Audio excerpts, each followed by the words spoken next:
the commercial banks also no working hours are there. In the morning, Veer Raghavan was telling that this time in the 10th bipartite, the star issue for the other banks is the defined working hours or the regulated working hours. As far as RRBs are concerned, they don't have really no working hours. It is almost 24/7. You have to be there in the remotest corner of the country, and you cannot take your family. And almost 24 hours you are at the service and beck and call of your customers. And some chairman, of course, when they go also to those RRBs, I don't think they will shift their family, etc. They will also be forced bachelors. They will also be about 24/7. I was told that somebody has issued the communication in Pallava Gramin Bank that the officers has to log in at morning at 9 o'clock. You wanted computer in the RRBs. Now the side effect of computer is that you have to log in at 9 o'clock in the morning, so that sitting at the headquarters they will know how many of you have entered the branch premises. You may be outside doing some work like the deposit collection or the recovery, but that is not considered as a duty. I am told that you have to physically come inside and log in, then you can disappear up to 5:30, and 5:30 again you have to log out. To saying that an impression that from 10:30, 9 to 5 you were inside the branch. So if you are inside the branch, who will do the business? And the instructions are all that you have to work on Sundays and holidays. No leave will be given. You are really 24/7 in the RRBs. So that type of the problems are also there as far as the RRBs are concerned. When you come into the question of the profitability, I think there is a limitation for our employees and officers. Even after working for 24 hours, of course, practically it may not work for the 24 hours. I mean the major portion of the day, except when you sleep, that you will be thinking. I think even a dream also, some people will think about the banking only. Some customer has come, somebody is staring at you, some proposal has gone to head office, the proposal has not come back. You are afraid that tomorrow morning the customer will come and bombard at you. I think even in sleeping also you will be doing almost the banking only. I don't think you will get any dream other than the banking, because two bankers meet, they will discuss only about the banking. They are outside this world that there are other societies available. They will not know. Only I think after the retirement they will come to know that there is other world also other than banking. But that will be too late to start any other activity. So if that is the case, putting the condition of the profitability for the pension, really it is surprising. And it is impracticable, because some of the banks may be doing profit today.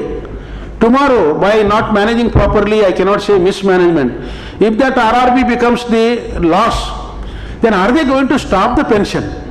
Are they going to withdraw the pension scheme for those banks? Or suppose that tomorrow, after another 2 years, some bank starts earning the profit, whether they are again going to introduce the pension there. I don't know whose idea it is that the linking the pension to the profitability is really a strange the idea, which has come from the government with under the condition supply.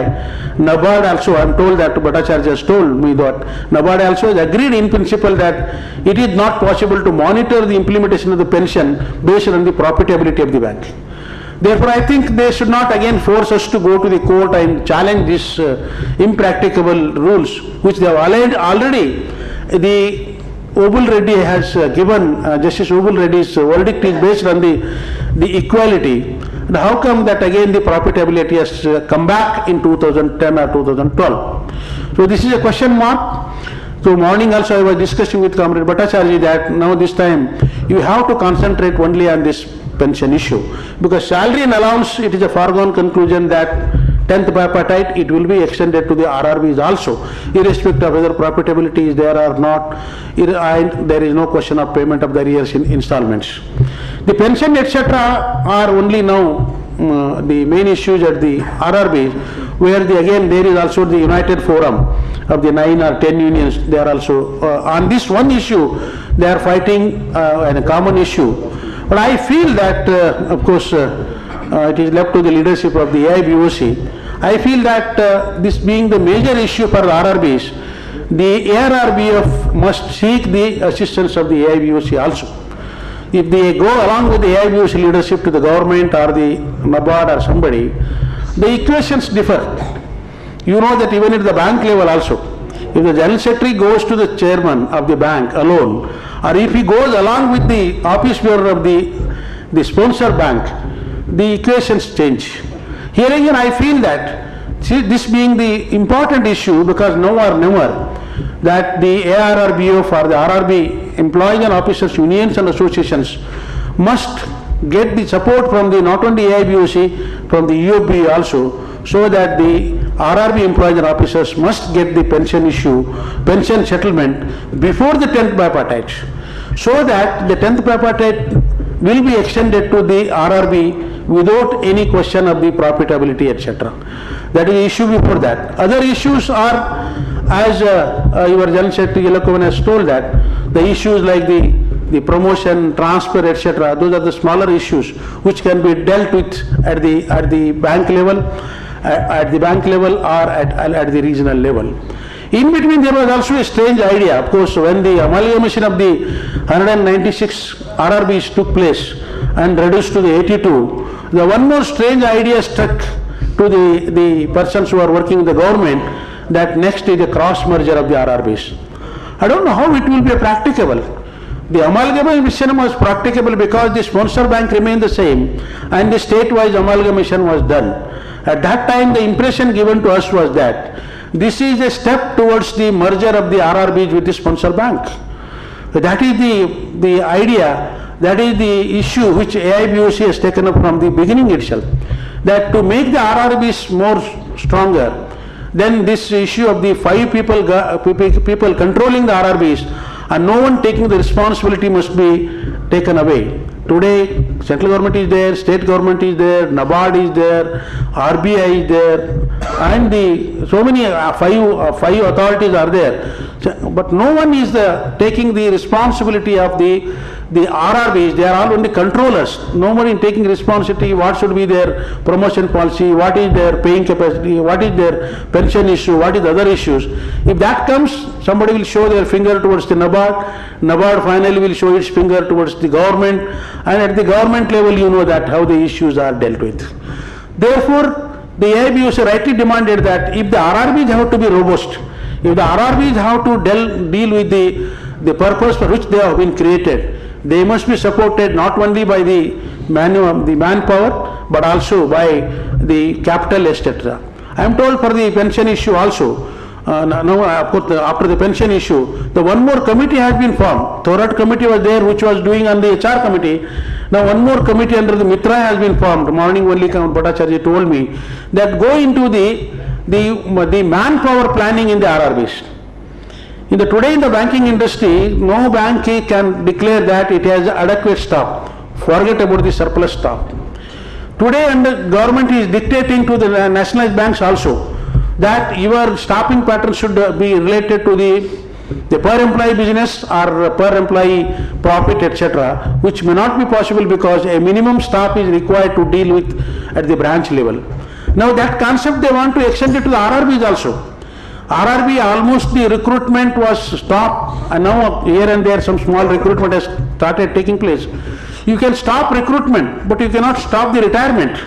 The majority of people who have been recruited about 30-40 years back, they have to be retired.